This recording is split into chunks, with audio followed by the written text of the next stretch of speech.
girlfriend then tweets me and quotes Sydney Sheldon.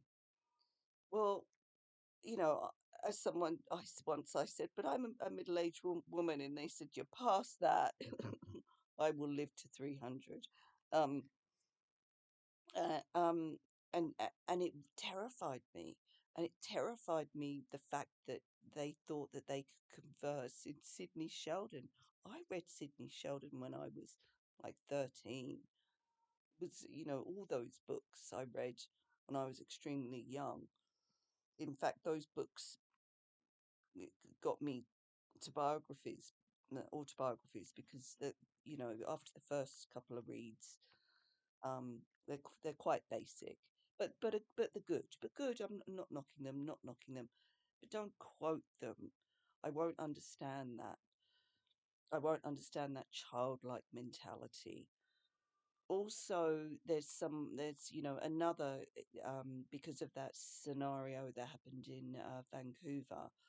It's the same pattern. They're going around copying them, and so I don't know if there was replacement issues there. I really don't know. I hope not. I can tell you that the person that got me out of there was not who they were representing.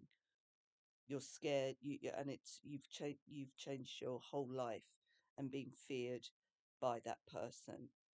Um, and you really shouldn't be at all, at all. Every time I've kind of been near him, he's always tried to marry me off. He wants me to be married off. So, and I firmly believe that he wouldn't care if I was in the country, and also he's he's very into his country, and the more creativity and the more names and the more anything that can bring that country publicity, he welcomes.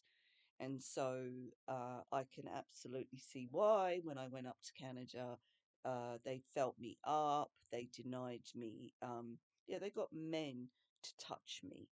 And they didn't go for a grope, but they went for a definite touch. And it was, they made me put my top up, my bra. It was disgusting.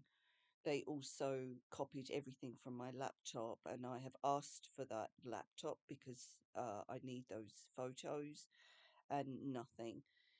I am fully aware that it's another, another dominance thing, that because you don't like those people that inspired my creativity, therefore you're going to destroy all the photos.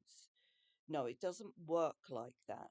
How it works, I get the information and then I decide what to do with it. I need all that work back. You do not destroy my work. You do not decide who I mate with. You do not touch my body. You do not, ever, ever again. Ever. And you do not do this to any other woman or man ever, ever again.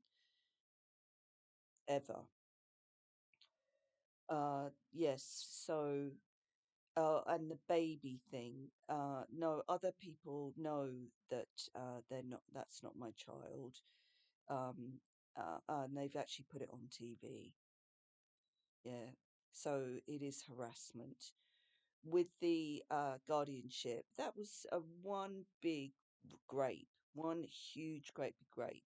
And also, have you noticed Robert is wearing pink? I don't care if he's a changed man. He does not go around wearing pink. It frightens me how you are unable to control him. It frightens me that you put in that script that M was my um, soulmate, knowing full well that we were going to watch it together. He sees, first of all, he told me he sees red, a block of color, which is programming, and then the red mist.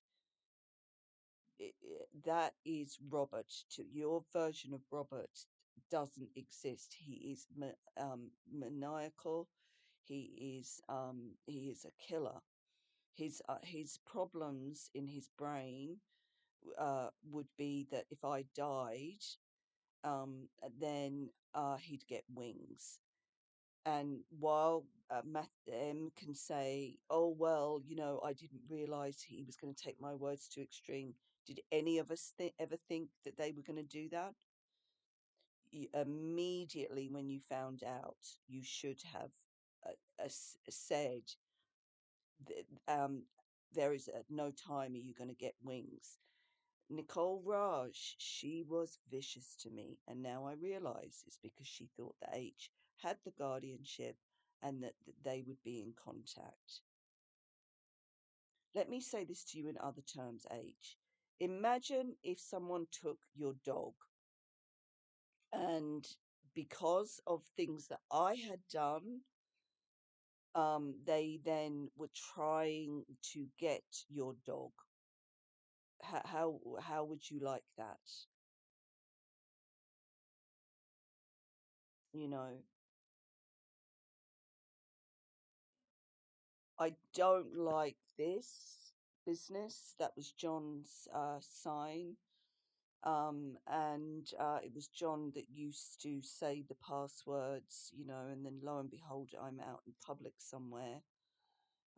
So I would hate to think you were stupid and you did that to me. Any of you did that to me ever, ever again.